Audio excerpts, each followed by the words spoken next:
প্রিয় দর্শক, স্বাগত জানাচ্ছি আগামীর বাংলাদেশ অনুষ্ঠানে। আশা করি আপনারা ভালো আছেন, সুস্থ আছেন। আজকে আমাদের সঙ্গে অতিথি হিসেবে রয়েছেন রাজনৈতিক বিশ্লেষক, কলামিস্ট, বিশ্ববিদ্যালয়ের শিক্ষক ডক্টর জাহিদুর রহমান। আপনাকে স্বাগত। আমরা গত কদিন ধরে দেখলাম যে গুজবের সয়লাভ হয়ে গিয়েছিল।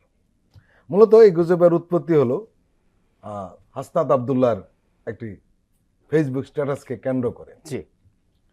এবং এই গুজবটা এমন অবস্থা দাঁড়িয়েছিল যে কেউ কেউ গুজবের আগুনে আসলে বেগুন পোড়া দেওয়ার মতো আরো ঘটনা ঘটিয়েছে, আত্মসুখ অনুভব করেছে, হেন যেটা নেই। এই গোটা বিষয়টিকে আপনি কিভাবে দেখছেন? একটা বিখ্যাত প্রবচন আছে এরকম, মিথ্যা যখন সারা দুনিয়া ঘুরে আসে, সত্য তখন তার জুতা বের করছে বেরোনোর জন্য, মানে রওনা হবে মাত্র। সো মিথ্যা এত দ্রুত ছড়িয়ে পড়ে, এটা প্রাচীনকালে বা আদিকালেই ছিল। গুজব তখনও ছিল, তখন এক মাধ্যমে ছড়াতো। কিন্তু সোশ্যাল মিডিয়ার বিরুদ্ধে সবচেয়ে বড় অভিযোগ, এটা অভিযোগ আছে, কারণ এটা নিয়ে যথেষ্ট পরিমাণ গবেষণায় দেখা গেছে সোশ্যাল মিডিয়া আসলে দিনের শেষে এগুলো তো ব্যবসা। সোশ্যাল মিডিয়া দেখেছে আমরা কোন জিনিসগুলোতে বেশি এনগেজ করি। আমরা গুজবে, আমরা আমাদের মধ্যে ঝগড়াঝাটিতে, হিংসা, ক্রোধ, যেগুলোতে এই ধরনের পরিস্থিতি তৈরি হয়, সোশ্যাল মিডিয়ার অ্যালগরিদম বুঝে নেয় যে এগুলো স্প্রেড করছে, সে তখন এগুলোকে আরও বেশি মানুষের সামনে নিতে থাকে। মানে ওর কাজ তো ব্যবসা করা। সত্য কথা বলে যদি সেটা মানুষ না শোনে, সোশ্যাল মিডিয়ার সত্য প্রচার করার কোনো দায় নেই। সোশ্যাল মিডিয়া দেখছে যে কোন নিউজটা বা কোন কন্টেন্টটা মানুষ কানেক্ট করছে, মন্তব্য করছে, শেয়ার করছে, ওর অ্যালগরিদম, ওর আর্টিফিশিয়াল ইন্টেলিজেন্স আছে, সে তখন সেটাকে আরও প্রমোট করতে শুরু করে। সুতরাং সোশ্যাল মিডিয়ার যুগে গুজব আরও অনেক বেশি ফাস্ট স্প্রেড করছে, এটা তার ব্যবসায়িক কারণে। আচ্ছা, এটা হলো একটা দিক। দ্বিতীয় হচ্ছে, সোশ্যাল মিডিয়াতে আমরা যারা বলি, লিখি, আমরা যারা কন্টেন্ট তৈরি করি, আমরাও তো আস্তে আস্তে জানতে শুরু করি কোন জিনিসগুলো মানুষ গ্রহণ করে বেশি, পাবলিক কোনটা খায় একদম। এবং শুধু পাবলিক খাওয়া নিয়ে এখন দুটো ডিফারেন্স আছে। ধরুন আগে শুধু ফেসবুকে আপনি একটা কিছু শেয়ার করতেন, এখন ফেসবুক, ইউটিউব সবগুলোতে মনিটাইজেশন আছে। আপনার রিচ, আপনার ভিউ, এগুলোর সাথে আর্নিং জড়িত হয়ে পড়ছে। সুতরাং আপনি যদি এমন কোনো গুজব বাজারে আনতে পারেন, যেমন উদাহরণ দিই, জরুরি অবস্থা জারি হবে, আওয়ামী লীগের এক ধরনের স্বার্থ আছে জরুরি অবস্থা জারি হবে এই গুজব প্রচার করার, কারণ তারা চায় বাংলাদেশ একেবারে আনস্টেবল হয়ে আছে। আজকে ডক্টর ইউনূসের পতন হলো, কালকে তারা রীতিমতো এয়ারপোর্টে পাহারা বসাতে বলছিল কিছুদিন আগে, আর আপা তাদের চট করে ঢুকে পড়বেন। কিন্তু আমি দেখেছি যে শেখ হাসিনার বিরুদ্ধে মানুষও জরুরি অবস্থা জারি হবে এই গুজব ছড়িয়ে দিচ্ছেন। কারণটা কি তাহলে? কারণ হচ্ছে তিনি চান এটা। এবং আপনি যদি দেখেন সেই ভিডিওগুলো প্রচুর ভিউ হয়েছে। রাতের বেলা যখন আওয়ামী গুজব, তখন তার সাথে আওয়ামী লীগের বিরুদ্ধে লড়াই করা মানুষও একই রকম কথা বলছেন, সেটা সারা রাত জেগে রয়েছে গুজব দেখার জন্য। ফলে যেটা হয়েছে, আমি এটাকে এভাবে ব্যাখ্যা করি যে আপনি যখন এই সোশ্যাল মিডিয়ার লুপে পড়ে যান, নিজকে রেস্ট্রিক্ট করা কঠিন হয়ে যায়। যে আমি সত্য কথাটা বললে দেখা যাবে, যেমন আমি আমার একটা উদাহরণ দিই, সেনাপ্রধান সন্তুষ্ট না জনাব হাসনাতের ওপরে, ন্যারেটিভটা কি করা হচ্ছে, এবং এখন যিনি রাষ্ট্রপতি আছেন তিনি আওয়ামী লীগের নিযুক্ত রাষ্ট্রপতি। সেনাপ্রধান আর রাষ্ট্রপতি মিলে নাকি জরুরি অবস্থা জারি করে দিতে পারেন, এবং তাদের কারো কারো ভাষ্যমতে একটা জরুরি সরকার নাকি তৈরি হয়ে যাবে জরুরি অবস্থার কারণে। মানে সংবিধানের খুব বেসিক আন্ডারস্ট্যান্ডিং থাকলেও কেউ জানে যে রাষ্ট্রপতির আসলে জরুরি অবস্থা জারির কোনো ক্ষমতাই নেই। এটা আদতে প্রধানমন্ত্রীর ক্ষমতা। এখন আমাদের প্রধানমন্ত্রীর জায়গায় এই মানুষটা হচ্ছেন প্রধান উপদেষ্টা। তো আমাদের প্রধান উপদেষ্টা ছাড়া জরুরি অবস্থা জারি করার কারো কোনো ক্ষমতাই নেই। আর্টিকেল 141 যে কেউ চেক করে দেখতে পারেন। উনি আসলে মুখে বলবেন রাষ্ট্রপতি, কিন্তু প্রধানমন্ত্রীর প্রতি স্বাক্ষর ছাড়া ওটা জারিই হবে না। আদতে এটাই হলো প্রধানমন্ত্রীর ক্ষমতা। তো এগুলো তো বলা হচ্ছে, এবং এগুলো মানুষ খুবই, আপনি বলছেন, খাচ্ছে। তো এখন আমি যখন এই ব্যাখ্যাটা দিতে যাচ্ছি, আমি তো জানি যে এটা খুব বেশি মানুষের পছন্দ হবে না, কারণ মানুষ না, ইভেন এই যে একটা উত্তেজনা তৈরি হচ্ছে, যিনি জরুরি অবস্থা চাইছেন না, তিনিও এই উত্তেজনার স্রোতে গা ভাসাচ্ছেন। আমাদের অ্যাড্রেনালিন, ডাক্তারি মতে অ্যাড্রেনালিন সেক্রেশন হচ্ছে, এই অ্যাড্রেনালিন রাশটা আমরা অনেকে এনজয় করছি। তো কেউ যদি এখন এসে বলে না এটা কিন্তু হচ্ছে না, এটা হবে না, শুনতে ভালো লাগবে না, ফলে ওইটা ফেসবুক বা ইউটিউব আপনার এই কন্টেন্টটাকে খুব বেশি সামনে নেবে না। সো এখন তাহলে দুটো ফ্যাক্টর, এই সোশ্যাল মিডিয়ার যুগে গুজব ধরনের বিষয় যেগুলো মানুষ অনেক বেশি গ্রহণ করে, সেগুলো আরো কয়েক গুণ বেড়ে যায় তাদের রোলের কারণে। এবং এখানে যেহেতু কোনো রকম কোনো এডিটিং নাই, কিছু নাই, এখানে কোনো রেগুলেটর নাই, এগুলো ইচ্ছা মতো ছড়াতে থাকে। আর মানুষও এখানে একটা জিনিস খুব জরুরি, সাম্প্রতিক সময় একটা টার্ম, এটা গত 2015-16 সাল থেকে প্রচুর কথাবার্তা হচ্ছে এটা নিয়ে, পোস্ট ট্রুথ ওয়ার্ল্ড। ব্যাপারটা এরকম যে সত্য কোনটা কি, মানে এখন এই প্রচুর মানুষজন যেটা করেছে, পোস্ট মডার্ন ফিলোসফাররা সত্য ব্যাপারটাকেই প্রশ্ন করা শুরু করছেন। মানে এখন মিথ্যা না বলে কেউ এটাকে অল্টারনেটিভ ট্রুথ বলার চেষ্টা করছেন। ভয়ঙ্কর ব্যাপার, ভয়ঙ্কর ব্যাপার। সুতরাং এখন যেটা পোস্ট ট্রুথ ওয়ার্ল্ডে যেটা দাঁড়ালো, আমরা প্রত্যেকে আমাদের কমফোর্টেবল ট্রুথ নিতে চাই। সত্য কঠিন, কঠিনেরে ভালোবাসিলাম, রবীন্দ্রনাথ বলছেন। এখন আর ওই যুগ নাই। এখন আপনি আপনার জন্য নরম আনন্দদায়ক সত্যও পেতে পারেন। কি করতে হবে? আপনার একটা টেকনিক্যালি বলে ফেসবুক বা সোশ্যাল মিডিয়ার একটা ইকো চেম্বার, যে ওই ভদ্রলোক আমার মতো সত্য সত্য কোটান কোট বলার চেষ্টা করে, যেটা শুনলে আমার ভালো লাগে, যে আমাদের সেনাপ্রধান ভারতের দালাল, সুতরাং তাকে এটা করে ফেলতে হবে, সেটা করে ফেলতে হবে। এটা যে শুনতে চান আপনি কিন্তু একটা জায়গা পাবেন, ওখানে গিয়ে সারাক্ষণ ওটা শুনতে পারেন। কেউ যখন আপনাকে দেখাবে না উনি কি ডিসাইসিভ রোল প্লে করেছে, আপনার ভালো লাগছে না, তো আপনি তারটা শুনতে যাবেন না।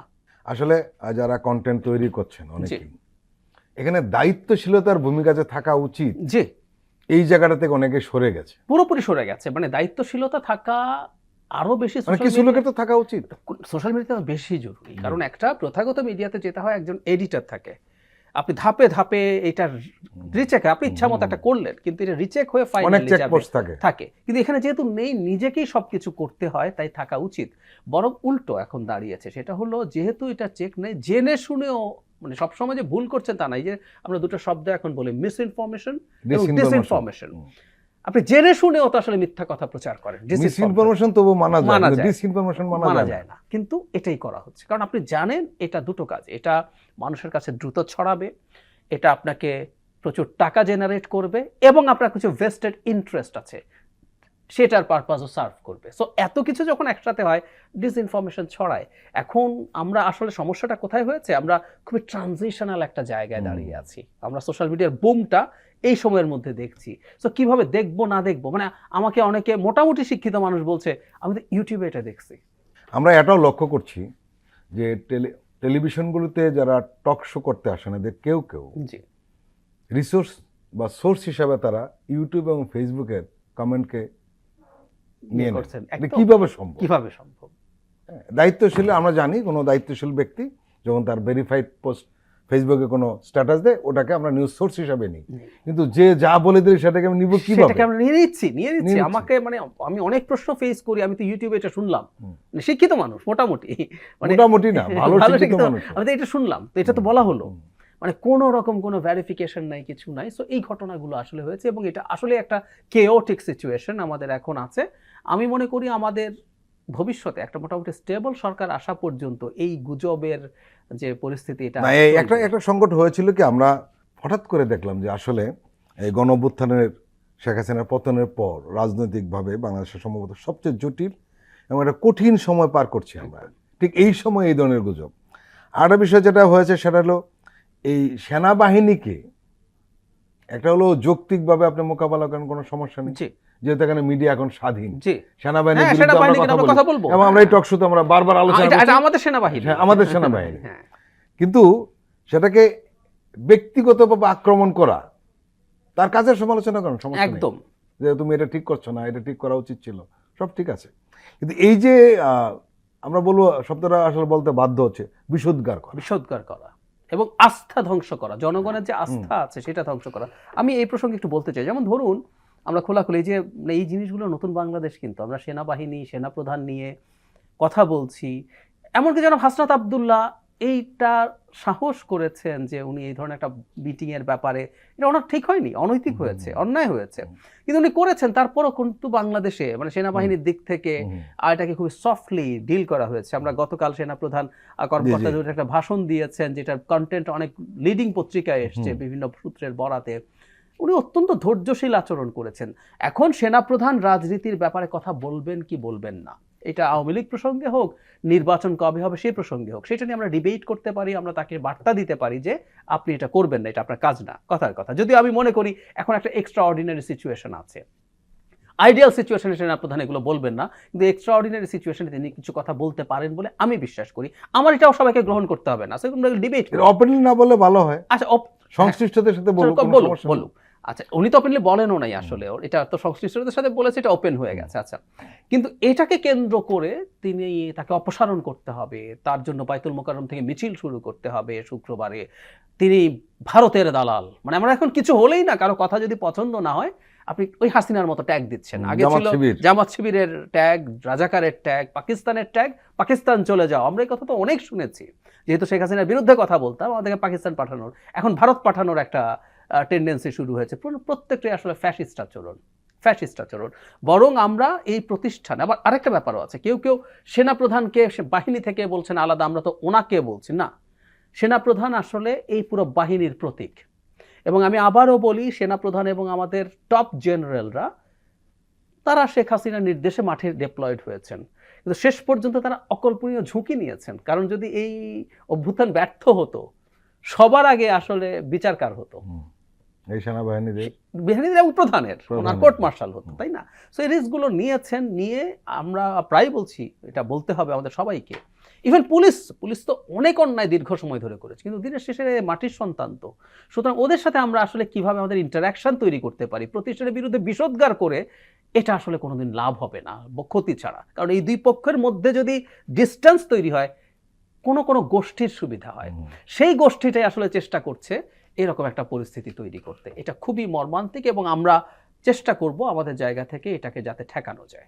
আমরা একটা জিনিস লক্ষ্য করছি যে সেনাপ্রধান সম্ভবত তার সমালোচনাকে পজিটিভলি নিচ্ছেন, এবং এই কারণে বলছি, সেটা হলো যে ওনার গত এক সপ্তাহ ধরে কিছু কথাবার্তা, কাজকর্ম, আমার সেটাই মনে হয়। উদাহরণস্বরূপ আমরা বলতে পারি যে আমরা একটা সমালোচনা করা হতো, আমরা লক্ষ্য করেছি যে উনি জুলাই অভ্যুত্থানের যারা নিহত হয়েছেন, আহত হয়েছেন, এদের ব্যাপারে উনি কোনো কিছু বলছেন না, কিন্তু আমরা দেখলাম সেটি সঠিক নয়, উনি তাদেরকে ইফতারের দাওয়াত দিয়েছেন, আরো কিছু বিষয় রয়েছে। উনি আসলে সমালোচনাটাকে নেগেটিভলি নেন নাই, এটা হলো এক নম্বর আমার মনে হচ্ছে। আপনার কি মনে হয়? আমার তাই মনে হয়েছে, এবং শুধু সেটা উনি একটা অবিশ্বাস্য কাজ করেছেন, আমি এটা কল্পনাও করতে পারি না। আমরা আশা করি ভবিষ্যৎ বাংলাদেশে এই জিনিসগুলো হবে। যখন জনাব হাসনাতের স্ট্যাটাসটা আসলো, তারপর একটা বিদেশি মিডিয়া নেত্র নিউজ সেনাবাহিনীর বরাতে বেশ কিছু কথা বলেছে, এর মধ্যে একটা জায়গায় আছে যে সেনাপ্রধান স্বীকার করছেন যে দুজনের সাথে তাদের বৈঠক হয়েছে, এবং ওখানে আওয়ামী লীগ নিষিদ্ধ করা হবে কি হবে না এই ব্যাপারে তার মতামতও তিনি দিয়েছেন। আমরা কি খেয়াল করতে পারি যে কখনো এটা তো ওনারা অস্বীকার করতে পারতেন, উনি কিন্তু স্বীকার করলেন। উনি জানেন যে এটা নিয়ে সমালোচনা হবে, অলরেডি সমালোচনা হয়েছে, কিন্তু উনি স্বীকার করেছেন। আর যেহেতু নেত্র দিল না কেন সেটা জানি না, কিন্তু এটা দিলে আমার মনে হয় আরো ভালো হতো। তবে নেত্র নিউজের এই বক্তব্যটাকে যেহেতু তারা প্রতিবাদ করেননি, তাহলে আমরা বলবো আসলে এই বক্তব্যটাকে সেনাবাহিনী বা সেনাপ্রধান ওন করছেন না, ঠিক আছে, হ্যাঁ, ওনারা কিন্তু প্রতিবাদ করেননি। তো তাহলে আমরা খেয়াল করি যে উনি এটা অ্যাগ্রি করলেন, সমালোচনার ঝুঁকি মাথায় নিয়েও অ্যাগ্রি করলেন, এবং এটা নিয়ে সেনাবাহিনীর কোনো পর্যায়ে যদি কোনো রকম টেনশন তৈরি হয়েছিল হয়তো বা, কারণ ওনার বক্তব্যের মধ্যে আছে, উনি বরং সেটাকে শান্ত করার চেষ্টা করছেন পাবলিকলি, মানে ওনাদের সবার সামনে। তো এই কতগুলো অভাবনীয় ঘটনা ঘটেছে, এবং উনি এই যে সমালোচনাকে গ্রহণ করা, এই কাজগুলো করছেন, সেটা খুবই চমৎকার। আর সবচেয়ে বড় কথা একটু আমি বলবোই, এটা যেই ভোলাটাইল পরিস্থিতির মধ্যে দিয়ে আমরা যাচ্ছিলাম, মানে আমরা অ্যাডভেঞ্চারিজম বলি না, সেনাপ্রধান বা সেনাবাহিনীর অ্যাডভেঞ্চারিজমের দুর্দান্ত সুযোগ ছিল, কিন্তু উনি সেটা করেন নাই। এখনো পর্যন্ত উনি কিন্তু একটা আমাদের গণতান্ত্রিক ট্রান্সফরমেশনের পক্ষে। উনি প্রথম রয়টার্সকে, বাংলাদেশে আর কেউ নির্বাচনের সময়সীমা নিয়ে ইঙ্গিত দেননি, উনি প্রথম শেখ হাসিনার পতনের মাসখানেকের মধ্যে রয়টার্সকে একটা ইন্টারভিউ দিয়েছিলেন, সেখানে উনি 18 মাসের মধ্যে নির্বাচন, মানে ডিসেম্বরে। সো উনি এই জায়গায় আছেন, এটাও আমাদের জন্য খুবই বড় ব্লেসিং। আমাদের মতো এই ধরনের ফ্র্যাজাইল স্টেটগুলোতে অনেক সেনাপ্রধান বসে থাকে এই ধরনের ভঙ্গুর অবস্থা, আরেকটা সংকট তৈরি হচ্ছে। আমরা বলি যে মিস্টার এক্স কে চাই না, ওকে ঠিক আছে, তাহলে আপনি কাকে চান তা তো জানি না। একদম, এটা অদ্ভুত ব্যাপার না? অদ্ভুত ব্যাপার। এবং চাইনা বলার জন্য, ওকে চাইনা বললেন ঠিক আছে, কিন্তু আপনি কাকে চান বিকল্প তো আমরা দিতে পারছেন না, এটা তো আছে। আর চাইনা বলার জন্য কতটুকু হলে চাইনা বলতে পারবো আমরা?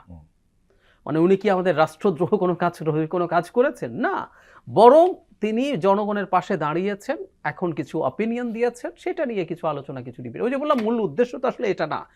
একটা চক্র আছে যারা বাংলাদেশকে ডিস্টেবিলাইজ করতে চায়। এটা আওয়ামী লীগের এক ধরনের এজেন্ডা আছে, ভারতের এক ধরনের এজেন্ডা আছে, এমনকি আওয়ামী লীগের বিরুদ্ধে লড়াই করা কিছু মানুষের এই ধরনের এজেন্ডা আছে। কারণ এই ডিস্টেবিলাইজ করলে, ইলেকশন পিছিয়ে দিলে তাদের পরিকল্পনা একটা ভিন্ন ধরনের সরকার আছে, সেই সরকারটা তারা গঠন করতে পারেন। নির্বাচন হওয়া মানে তো আবার আমরা আসলে আমাদের গণতান্ত্রিক পথে গেলাম। তো এটাকে রোধ করে যেই চক্রটা এটা চায়, তারা চেয়েছিলেন আমরা একটা জায়গাতে আপনি নিশ্চয়ই জানেন যে অনেক চক্র রয়েছে যারা সুষ্ঠু নির্বাচন হলেই তারা আর থাকে না, আর তারা থাকে না। হ্যাঁ, সেজন্যই তো, সেটাই তাদের সমস্যা, সেটাই তাদের সমস্যা। আমরা লক্ষ্য করেছি 91, 96 এবং 2001-এ অনেকেই ছিলেন না। আমাদের আনস্টেবল সিচুয়েশন কিন্তু অনেককে বেনিফিশিয়ারি করে, আওয়ামী লীগকে করে, ইন্ডিয়াকে করে, তারা চেষ্টাও করছে। এমনকি আওয়ামী লীগের বিরুদ্ধে লড়াই করা একটা গ্রুপ আছেন, একটা চক্র আছেন, যারা চান যত বেশি, কারণ তারা প্রথম দিন থেকে, আমাদের নিশ্চয়ই মনে আছে, একটা ভিন্ন ধরনের সরকার চেয়েছিলেন, সকল একটা বিপ্লবী সরকার চেয়েছিলেন, এবং সেই সরকার তৈরি করে, এটা বিপ্লব না, অহেতুক এটাকে ঘাড়ে ধরে বিপ্লব বানানোর চেষ্টা করেছেন, করে একটা বিপ্লবী সরকার করে এই পাওয়ারটাকে গ্র্যাব করা। এখন বিপ্লবী সরকার করে আপনি যদি সংবিধান সহ সব উইথহেল্ড করে দেন, আনলিমিটেড ডিউরেশনের জন্য আপনি ক্ষমতায় আসতে পারেন। সো ওই চেষ্টা ছিল, ওই চেষ্টা এখনো আছে, সেটারই অংশ আসলে এগুলো। প্রিয় দর্শক, আমরা এখন একটি বিরতি নিচ্ছি, আপনারা আমাদের সঙ্গেই থাকুন।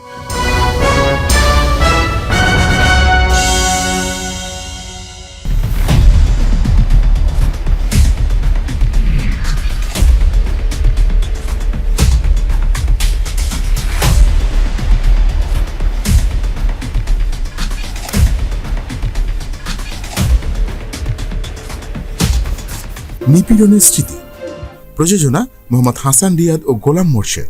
দেখবেন প্রতি শুক্র ও শনিবার সন্ধ্যা 7টায়।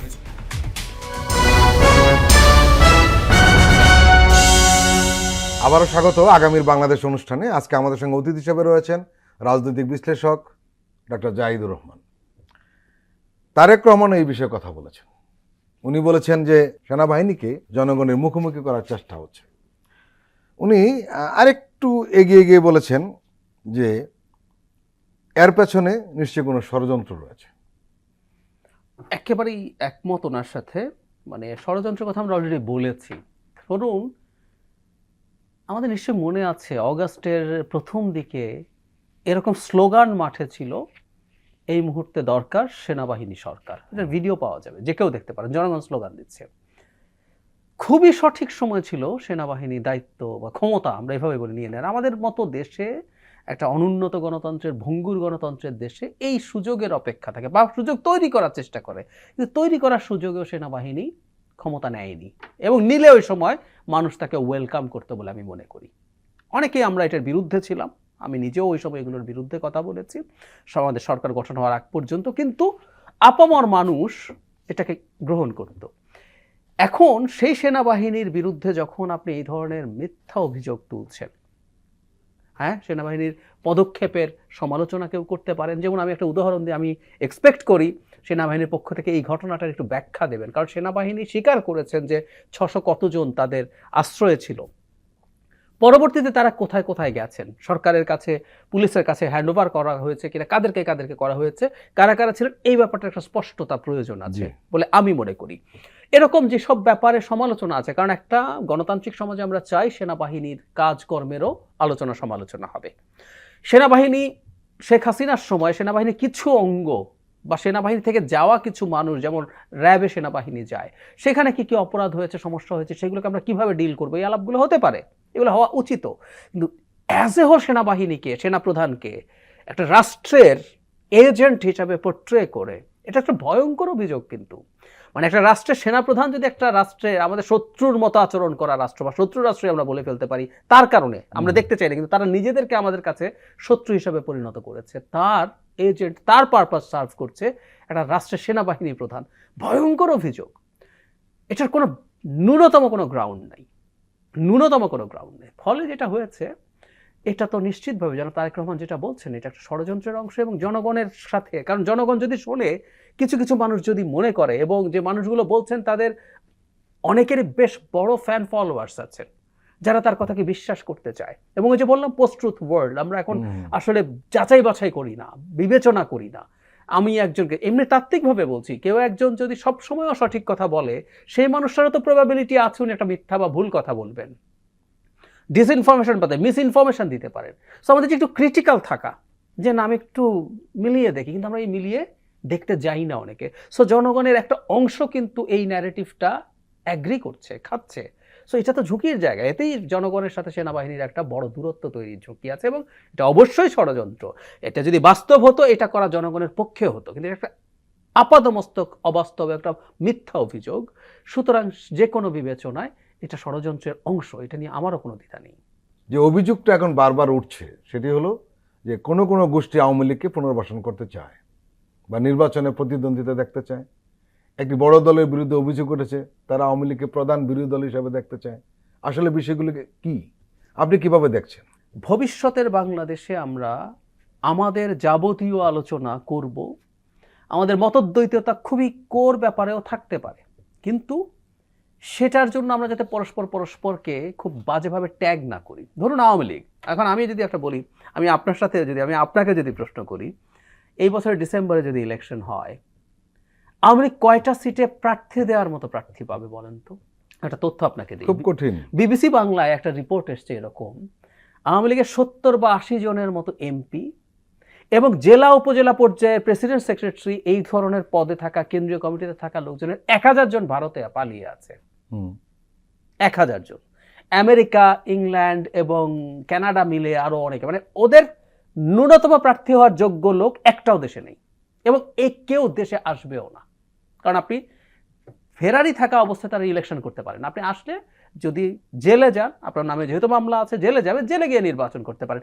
এই কাজ আওয়ামী লীগের কয়জন লোক করবে বলে আপনার মনে হয়? যারা ধরা পড়েছে, তাদেরকে আপনি যদি কিছুদিনের জন্য বাইরে রেখে বলেন ইলেকশন করবা নাকি পালাবা, সালমান এফ রহমান কি করবে বলে আপনার মনে হয়? থেকে ইলেকশন করবেন? আওয়ামী লীগের নৌকা সমস্যা নয়, করবে না কেন?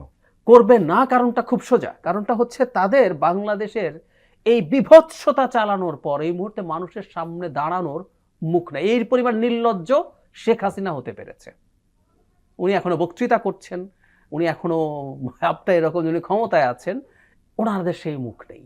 এবং আমি ব্যক্তিগতভাবে মনে করি সরকার নিরাপত্তা দেবে, কোনো সন্দেহ নাই, কিন্তু আওয়ামী লীগের যে কর্মীরা আছে তাদের যে অন্তর্গত যে লজ্জা, তাদের অনেকে আমাদের সামনে খুব জোর গলায় বলছে হয়তো যে না আমরা কিছু করি নাই, এটা না, ভেতর থেকে স্যাবোটাজ হয়েছে।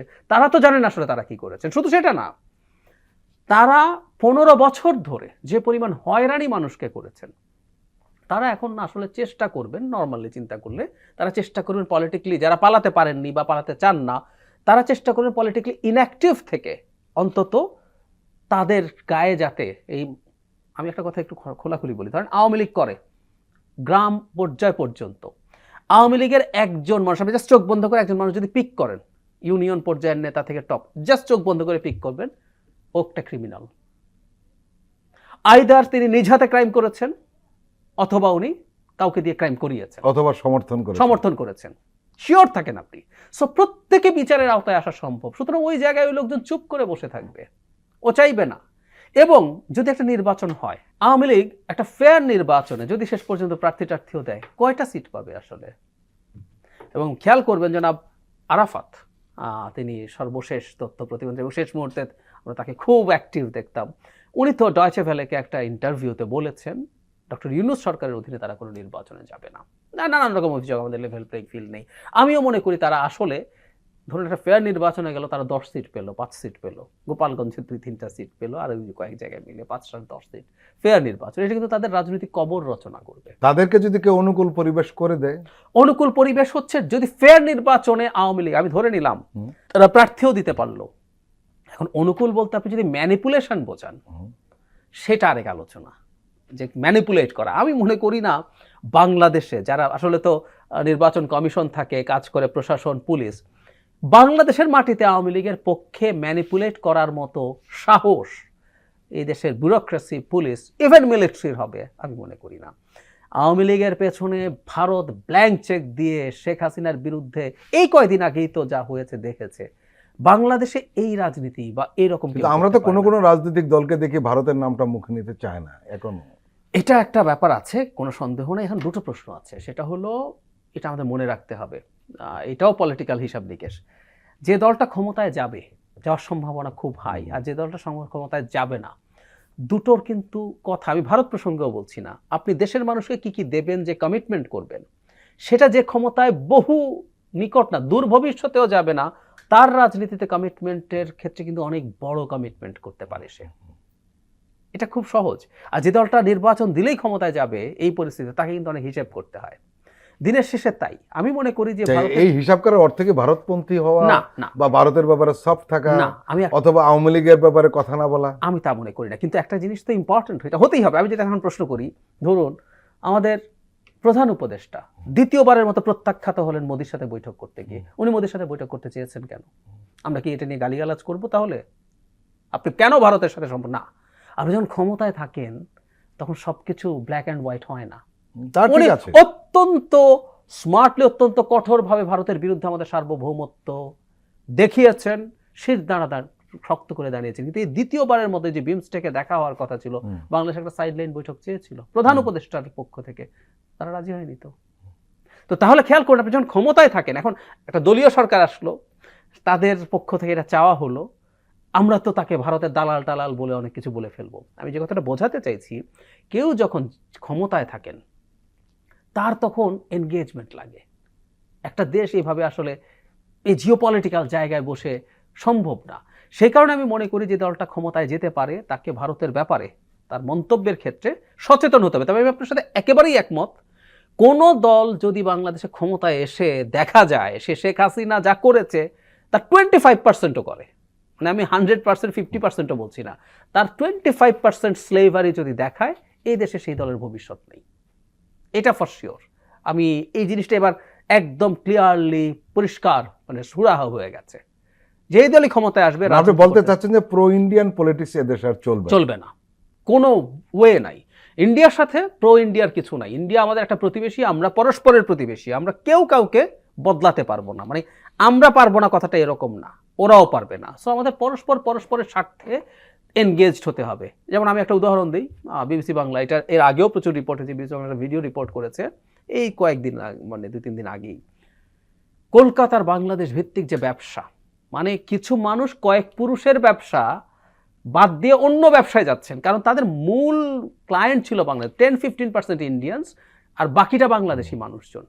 ওরা টিকে থাকতে পারছে না, এবং ও যেহেতু আনসার্টিন, সো এইভাবে করে নিজের নাক কেটে পরে যাত্রাভঙ্গ করে কারোই লাভ নেই। সো ভারতের সাথে আমাদের কিন্তু এনগেজমেন্ট লাগবে।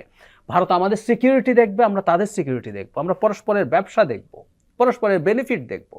কিন্তু আমি সব ছেড়ে দিয়ে তোমার স্লেভ হব, এই রাজনীতির কবর হয়ে গেছে বাংলাদেশে। কেউ যদি ওই রাজনীতি করতে চায়, এটা বিএনপি, জামায়াত, যে কেউ এই রাজনীতি যদি করতে যায়, তার সমস্যা আছে। কিন্তু ভারতের সাথে আমার সারাক্ষণ শত্রুতা করে যেতে হবে, এটারও একটা রাজনীতি আছে। এই রাজনীতি আমাদের জন্য ভালো না। ভারত আমাদের শত্রু না, ভারত আমাদের সাথে শত্রুতা করেছে। আমরা সবসময় যেটা চাই, ভারত যত দ্রুত সম্ভব সেখান থেকে বেরিয়ে আসুক, বেরিয়ে এসে আমাদের সাথে আমি প্রায় সমান বলছি, পৃথিবীতে আসলে হুবহু সমপর্যায়ের সম্পর্ক হয় না, এটাও ইমপ্র্যাকটিক্যাল। প্রায় সমপর্যায়ের আত্মসম্মান ভিত্তিক একটা সম্পর্ক হবে, আমরা এটা এক্সপেক্ট করি।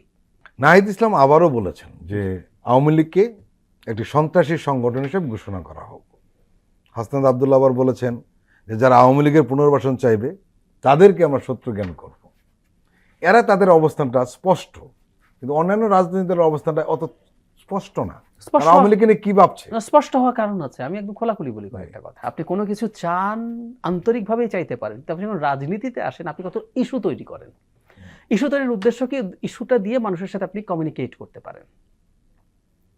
আমি মন থেকেই মনে করি আওয়ামী লীগ তারা নিষিদ্ধ চান, কিন্তু তারা যেহেতু এখন একটা পলিটিক্যাল পার্টি, তারা এটা নিয়ে, আমি আবারও বলছি, এই নির্বাচনে এবং আগামী অদূর মানে পরের নির্বাচনে আওয়ামী লীগের এই নির্বাচনে তো প্রশ্নই আসে না আওয়ামী লীগ কিছু করতে পারবে। ওরা নিজেই ইলেকশনে না আসার সম্ভাবনা ইজ ভেরি হাই। কিন্তু এনসিপি করছে কি? আমি হয় যদি চিন্তা করি, এনসিপির হাতে এই মুহূর্তে ঠিক কি ইস্যু আছে? ধরো সংস্কার আছে। এখন সংস্কার শব্দটা বোঝে কয়জন? ওনারা কিন্তু এখন ইলেকটোরাল পলিটিক্সে ঢুকছেন। আপনার আমার মতো কিছু মানুষ, আমাদের শিক্ষিত মানুষ, মধ্যবিত্ত সচেতন মানুষ, শহুরে মানুষ সংস্কার শব্দটা বোঝে, কিন্তু আপনি যখন ভোট করতে যাবেন, সংস্কারের আমি চোখ বন্ধ করে বলে দিতে পারি। কিছুদিন আগে একটা সার্ভে করেছে একটা প্রতিষ্ঠান, যেখানে সংস্কার প্রায়োরিটি হিসাবে সব সংস্কার যোগ করেও 20%ও হয়নি। মানুষের প্রায়োরিটি এগুলো না। কিন্তু আপনি তো নির্বাচন করবেন, সাধারণ মানুষের সাথে কমিউনিকেট কি দিয়ে করবেন? আওয়ামী লীগ নিষিদ্ধ এজেন্ডাটা না একেবারে গ্রামের মানুষটা পর্যন্ত কানেক্ট করে। কারণ হলো গ্রামের মানুষটাও আওয়ামী লীগকে দিয়ে অত্যাচারিত হয়েছে। যেহেতু হয়েছে গ্রাম, মানে আমরা কল্পনা করি একেবারে ইউনিয়ন গ্রাম পর্যায়ে আওয়ামী লীগের পান্ডারা মানুষের জীবনে যে নাভিশ্বাস তৈরি করেছিল, সুতরাং সেই সংগঠনটাকে নিষিদ্ধ করাকে তারা যখন এজেন্ডায় পরিণত করেছেন, সেটা মানুষকে কানেক্ট করবে। সেই জন্য তারা এত স্পষ্টভাবে বলছেন। আর অনেকেই অত স্পষ্টভাবে বলছেন না। আবারও একই প্রশ্ন, ধরুন সেখানে ভোটের রাজনীতির চাইতেও ইন্টারন্যাশনাল রাজনীতি এবং জিও পলিটিক্স। আওয়ামী লীগ নিষিদ্ধকরণ সম্ভবত আমাদের কাছে বেশ কিছু তথ্য আছে, প্রকাশ্য তথ্য তো জাতিসংঘের আছে, তারা চায় না পশ্চিমা দেশগুলো আওয়ামী লীগ, আমি ইন্ডিয়াকে সরিয়ে রাখি, পশ্চিমা কোনো দেশও সম্ভবত চায় না। কারণ আমাদের উপদেষ্টা আসিফি একবার বলে ফেলেছিলেন যে বিদেশি দূতাবাস, আমি যতটুকু জানি ইংল্যান্ড তো স্পষ্ট অবস্থান নিচ্ছে এবং সম্ভবত পশ্চিমা অন্যান্য দেশও নিষিদ্ধকরণ চায় না। আর আরেকটা কথা মনে রাখতে হবে, এটা ট্রাম্পের যুগ। আমাদের আসলে বাইডেন ডক্ট্রিনে ফরেন পলিসি যেমন ছিল, একদম ইন্ডিভিজুয়াল একটা ফরেন পলিসি বাংলাদেশের ক্ষেত্রে তারা অ্যাপ্লাই করেছে। একসময় ইন্ডিয়ার হাতে ছাড়া ছিল, বাইডেন সেটাকে নিজের মতো করে করেছেন, অনেক ক্ষেত্রে ইন্ডিয়ার সাথে ক্ল্যাশ হয়েছে। ট্রাম্প এখনো খুব স্পষ্ট না, কিন্তু সাউথ এশিয়ার পলিটিক্স প্রশ্নে ভারতের সাথে আমেরিকা অ্যালাইন করার সম্ভাবনা আমরা দেখছি। তাই যদি হয়ে থাকে, এবং ট্রাম্প প্রশাসনে যে পরিমাণ মানে ভারতপন্থী হিন্দুত্ববাদী লোকজনও আছে, সব বাস্তবতা বিবেচনা করে আওয়ামী লীগ নিষিদ্ধকরণের পক্ষে অনেকেই হয়তো যেতে চাইছে না, যারা অন্তত ক্ষমতা যাওয়ার সম্ভাবনা বাড়ছে, সেটা হয়তো বা কারণ। তো একটা কথা জরুরি, আমরা কাকে আসলে আওয়ামী লীগের দালাল বলবো? নিষিদ্ধকরণের চাইতে আওয়ামী লীগের একটা সুষ্ঠু বিচার, মানে ব্যক্তিদের যারা অপরাধী মানে ওদের অপরাধের যদি, আমি আপনার এখানে আগে একদিন বলেছি, ওর অপরাধের যদি বিচার না করি, আপনি যদি 2-4-5টা খুন করি, আমরা কিন্তু কোর্টে গিয়ে বলার রাইট রাখি যে আমার বিচার করার রাইট এই দেশের কোর্টের নাই। শেখ হাসিনা এবং তার অ্যাসোসিয়েটস এই দেশটাকে ধ্বংস করে শেষ করার পরও যদি তাদের বিচার না হয়, সো ওই বিচারের ব্যাপারে যদি কারো একটু এদিক সেদিক হয়, বা যারা ক্ষমতায় আসবেন তারা যদি এই বিচার প্রক্রিয়াটাকে ঠিক মতো না নিয়ে যান, আমরা সেটাকে ভয়ঙ্করভাবে আক্রমণ করব। প্রিয় দর্শক, আমরা আবার একটু বিরতি নিচ্ছি, আপনারা আমাদের সঙ্গেই থাকুন।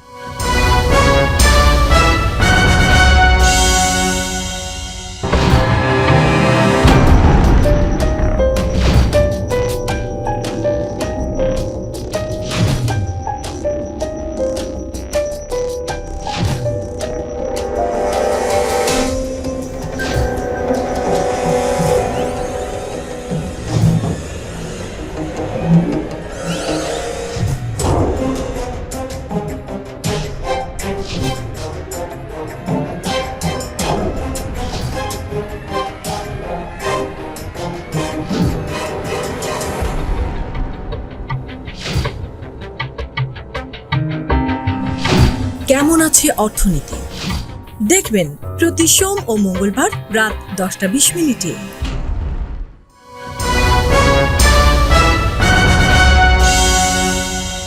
আবারও স্বাগত আগামীর বাংলাদেশ অনুষ্ঠানে। আজকে আমাদের সঙ্গে আলোচনায় রয়েছেন ডক্টর জাহিদুর রহমান, প্রধান উপদেষ্টা চীন যাচ্ছেন। বেশ কিছুদিন ধরে আলোচনা হচ্ছে এবং এই সফরের গুরুত্বটা অনেক বেশি, শুধু আমাদের দেশও নয়, প্রতিবেশী দেশেও এটা নিয়ে বেশ সরগরম। মিডিয়া নানান ধরনের প্রতিবেদন ছাপছে, তা যার যার অ্যাঙ্গেল থেকে। কিন্তু মোট কথায় সফরটি বেশ গুরুত্বপূর্ণ। বেইজিংও গুরুত্বপূর্ণভাবে নিয়েছে, ঢাকা তো নিয়েছেই। সব মিলে এই সফরটিকে আপনি কীভাবে ব্যাখ্যা করবেন?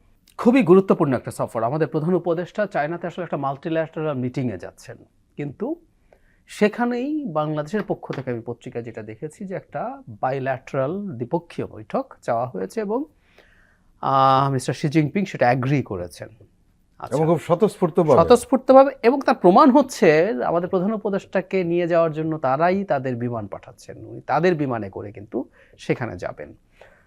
খুব স্বাভাবিকভাবেই এটা হয়েছে, কিন্তু কিছু মানে ঝুঁকি আছে, আমি সেই জায়গায় আসবো। ভারত এই জিনিসটা পছন্দ করছে না, আমরা তাদের ওখানে যেটা দেখছি। মানে ভারত কি চায়, আমি তোমার সাথে যা ইচ্ছে তা করি, তুমি তারপরে চুপ করে বসে থাকবে। কিন্তু পৃথিবী তো এইভাবে কাজ করে না, আপনি আমার চিকিৎসা করতে দিচ্ছেন না। আমাদের লোকজন, এটা আমাদের জন্য খুবই দুঃখজনক, দুর্ভাগ্যজনক। যে আমরা আমাদের ওই রকম একটা ব্যবস্থা তৈরি করতে পারি না, আমাদের আসলে করতে হবে, কিন্তু তুমি দিচ্ছ না, তাতে কি হলো? চীন বলছে ঠিক আছে কুনমিংয়ে আমি 4-5-6টা হসপিটাল আমি একদম তোমাদের Dedicated ডেডিকেট করে করে দিচ্ছি। এই সুযোগ তো নেবে মানুষ। স্বাভাবিক। আমি বেড়াতে যেতাম, তুমি আমাকে বেড়াতে যেতে দেবে না, তুমি প্রতি পদে আমার সাথে ঝামেলা করছো, তো আমি অল্টারনেটিভ জায়গায় তো যাবো। পাকিস্তান বেড়াতে যাবে হ্যাঁ এবং যাচ্ছে। যাচ্ছে। আমার সাথে নানান ইম্পর্টেন্ট সমস্যা হচ্ছে, পাকিস্তান এখন এসে আমাদের এখানে সরাসরি জাহাজ দিয়ে আমাদের এখানে অনেক কিছু আমরা পাকিস্তান থেকে ইম্পোর্ট করছি। ভেরি ন্যাচারাল, এই তো হবে। মজার ব্যাপার কি জানেন, ভারত এই কথাগুলো শেখ হাসিনার সময় বলতো। কিভাবে বলতো? আমি তাদের থিঙ্ক ট্যাঙ্কের লোকজনের কথাবার্তা কলাম পড়ে দেখেছি, তারা বলতো আমেরিকা যখন শেখ হাসিনাকে সুষ্ঠু নির্বাচনে চাপ দিচ্ছে তখন বলছিল তুমি যদি সরকারকে অনেক বেশি চাপ দাও তাহলে সে চায়নার দিকে চলে যাবে। এটা ভুলও না এক অর্থে। তো তা যদি হয়ে থাকে, তুমি ভারত এখন কেন আমাদেরকে এইভাবে অন্যায়ভাবে চাপ দিচ্ছ? তো চাপ কেন দিচ্ছ? কারণ আমি তোমার স্লেভ হচ্ছি না। That's the problem in fact.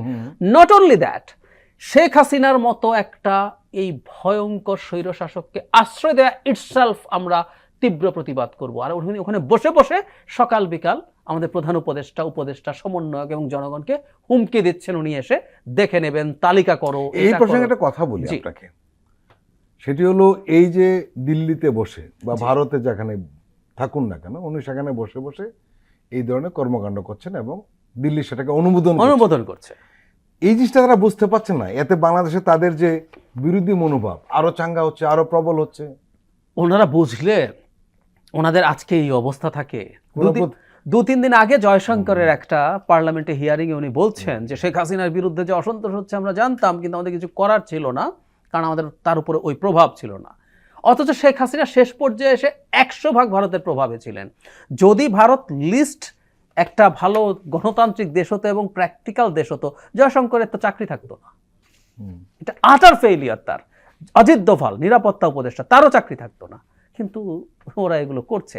তো এখন আমরা চীন প্রসঙ্গে যদি আসি, চীনে কি কি চুক্তি হবে বা কি কি এমওইউ হবে? সম্ভবত কোনো চুক্তি স্বাক্ষরিত হচ্ছে না, অনেকগুলো মেমোরেন্ডাম অফ আন্ডারস্ট্যান্ডিং হতে যাচ্ছে। ধরলাম কিছুই হচ্ছে না, ধরলাম বাইডেনের সাথে কি অনেক কিছু হয়েছিল, ইউএনজিএতে যে তাদের বৈঠক হলো, কিচ্ছু হয় নাই, দুজন দেখা করলেন, সাইড লাইনে বৈঠক হলো, হাগ করলেন, it was a great message. So Xi Jinping আমাদের প্রধান উপদেষ্টার সাথে বাইল্যাটারাল মিটিং করছেন।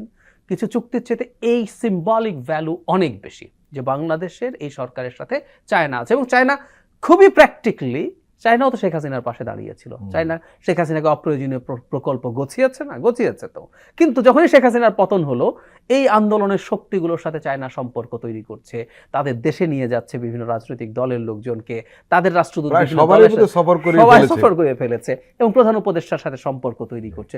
সো ইটস এ মেসেজ, এবং এটাই হবার কথা, এটাই হচ্ছে। তবে একটা ছোট ঝুঁকি আছে, আমি এটা একটু বলে রাখতে চাই। চায়নার সাথে সম্পর্কের এক্সটেন্ট আমাদের কতটুকু হবে, এখন নতুন একটা ফ্যাক্টরের মধ্যে জড়িত হয়েছে, সেটা হচ্ছে ইউএসএ, বিশেষ করে ডোনাল্ড ট্রাম্প। ভেতরে ভেতরে চায়নার সাথে তার আসলে সম্পর্ক বা কেমিস্ট্রি কি, এটা নিয়ে নানান আন্ডারস্ট্যান্ডিং আছে। আমার নিজেরও একটা ডিফারেন্ট হাইপোথেসিস হচ্ছে, কিন্তু প্রকাশ্যে ট্রাম্প চায়নার প্রতি কিন্তু খুবই কোয়ার্সিভ। চায়নার সাথে কারো ভালো সম্পর্ক যদি দেখা যায়, আমি একটা উদাহরণ দিই, পানামা ক্যানাল ট্রাম্প নিয়ে নেবে। মানে অনেকে বলে যে ট্রাম্প নাকি যুদ্ধ চায় না, ট্রাম্প রীতিমতো দেশ দখল, গ্রিনল্যান্ড দখল করব, গাজা দখল করব, পানামা ক্যানালের কন্ট্রোল নিয়ে নেব আলাপ করছেন। তার অভিযোগের মধ্যে একটা হচ্ছে এইখানে আমেরিকান জাহাজ যেতে অনেক বেশি খরচ নেয়, কিন্তু তার প্রধান অভিযোগ হচ্ছে পানামা পোর্টে চাইনিজ কোম্পানি ইনভলভড, মানে চাইনিজ কোম্পানি ওখানে কিছু কন্ট্রাক্ট পেয়েছে এটার অপারেশনসে, সেটা ট্রাম্প নিতে পারছেন না। তার মানে চায়নার সাথে যদি সম্পর্ক অনেক বেশি ভালো হয়, অনেক বেশি পজিটিভ দিকে যায়, এটা আমেরিকার দিক থেকেও একটা কোয়ার্সিভ স্টেপের সুযোগ আছে, এবং এটা আমাদের সতর্ক থাকা দরকার আছে। কারণ অনেক দেশের সাথে অনেক দেশের আসলে মিলবে না। কেউ কেউ বলেন যে সিরিয়াতে নতুন সরকার হয়েছে, সে তো কাউকে পাত্তা দিচ্ছে না। এখন সিরিয়া কি আমেরিকার ওই গার্মেন্ট বা কোনো রপ্তানির জন্য বসে আছে? ইউরোপের রপ্তানির জন্য বসে আছে? বসে নেই। আমাদের ইকোনমি বসে আছে তাদের এসবের উপরে। সো আমাদের ওই একটা জায়গায় সতর্ক থাকা দরকার, এবং আমি বিশ্বাস করি আমাদের প্রধান উপদেষ্টা ওটা বুঝবেনও। সুতরাং এই ব্যালেন্স আমরা যতটুকু বুঝতে পারছি সেটা হলো যে প্রফেসর আসলে ব্যবসা চাচ্ছেন, কিন্তু ওটাও কতটুকু পর্যন্ত যাওয়া যাবে এটা উনি নিশ্চয়ই ভালোভাবে বুঝবেন। সো এই ব্যালেন্সিংটা করতে হবে, এবং আই হোপ যে এটা ঠিকঠাক মতোই উনি করতে পারবেন। উনি যথেষ্টের বেশি যোগ্য মানুষ এটার জন্য। ডাক্তার জাহিদুর রহমান, আপনাকে আন্তরিক ধন্যবাদ। আপনাকে ধন্যবাদ আমাকে ডাকার জন্য। প্রিয় দর্শক, আজকের অনুষ্ঠান আমরা এখানেই শেষ করছি। আপনারা ভালো থাকবেন, সুস্থ থাকবেন। আল্লাহ হাফেজ।